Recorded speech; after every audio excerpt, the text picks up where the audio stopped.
34 సంవత్సరాల యువ క్రికెటర్ సంజు శాంసన్ ప్రపంచమంతా చూస్తుండగానే అతను 50 పరుగులు దాటగానే బ్యాట్ హెల్మెట్ పక్కకు విసిరేసి మరి తాను నమ్మి ఆచరిస్తున్న క్రైస్తవ ప్రార్థన చేశాడు దర్జాగా ధైర్యంగా. మరి మన రాష్ట్రంలో కొందరు రాజకీయ నాయకులు పదవుల కోసం హిందువుగా, ప్రార్థన కోసం క్రైస్తవునిగా చలామణి అవుతూ రిజర్వేషన్లు దోచుకుంటున్నారు. మీరు నన్ను క్రిస్టియన్ అంటాం కరెక్ట్ కదా, ఐఎమ్ హిందూ. మీరు నన్ను క్రిస్టియన్ అంటాం కరెక్ట్ కదా, ఐఎమ్ హిందూ. చెప్తే చెప్పావు కానీ ఎవరితో చెప్పకు. యేసు ప్రభువే నిజమైనటువంటి దేవుడు, యేసు ప్రభువు చెప్పిన మార్గమే నిజమైనటువంటి మార్గం. ఇది మతం కాదు, ఒక దేవునికి సన్నిధికి చేయడానికి ఒక మహా మార్గం అని చెప్పి ఈ సందర్భంగా నేను తెలియజేసుకుంటున్నా. ఎవరు నమ్మరు. మత స్వేచ్ఛ ఇచ్చిన రాజ్యాంగమే హిందూ, బౌద్ధ, సిక్కు మతాలలో ఉన్న ఎస్సీ సామాజిక వర్గానికి రిజర్వేషన్ కల్పించి విదేశీ మతాలైన క్రైస్తవ, ముస్లింలోకి మారిన ఎస్సీ సామాజిక వర్గాలకు రిజర్వేషన్ ఉండదని చెప్పింది.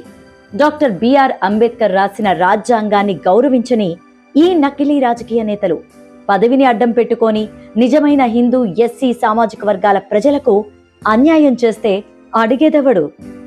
ఒక శాసనమండలి చైర్మన్ గా ఉన్న మోషేను రాజావారు ఇలా నకిలీగా పదవులు పొందడం ఎంతవరకు సమంజసం?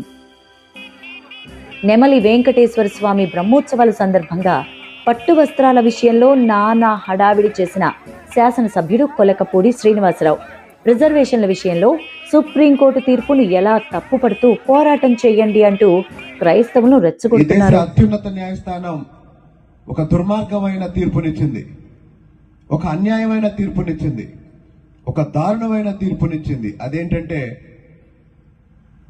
ఈ దేశంలో సామాజికంగా వెనుకబడిన కులాలకి బాబాసాహెబ్ అంబేద్కర్ రాజ్యాంగం రిజర్వేషన్లు ఇస్తే ఈరోజు సుప్రీంకోర్టు ఏం చెప్పిందంటే క్రైస్తవులైతే రిజర్వేషన్లు ఉండవు అని చెప్పింది.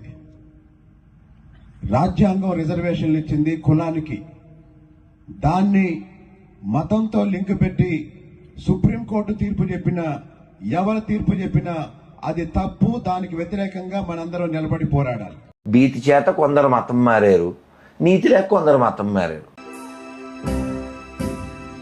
మతం మారే వారిని వెనకేసుకొస్తున్న ఇటువంటి నాయకులు వెంకటేశ్వర స్వామి వారి పట్టు వస్త్రాలకై పోరాటం చేస్తే సరిపోతుందా? ఇటువంటి నాయకులు వాళ్ళు చేస్తున్న దుర్మార్గపు చేష్టలు భరిస్తూ ఉండవలసిందేనా? ముసుగులు తీసి నిజాలు చూడండి.